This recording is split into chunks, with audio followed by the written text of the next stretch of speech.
Sa mundo na lahat ay may kanya-kanyang pinagkakaabalahan, tara pag-usapan natin ang mga kwentong nangyayari sa bawat buhay ng tao. Alam mo, hindi lahat ng kaibigan na masaya para sa'yo ay hindi totoong masaya talaga para sa'yo.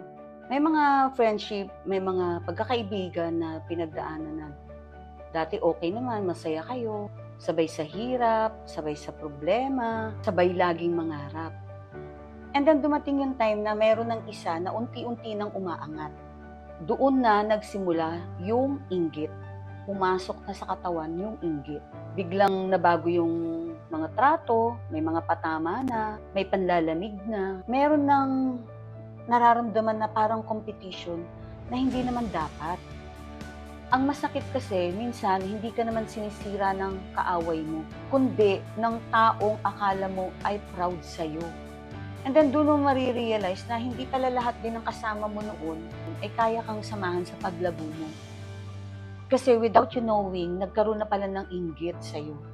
And lahat naman alam natin yan na kapag yung inggit pumasok na yan sa katawan ng isang tao, maraming pwedeng masira.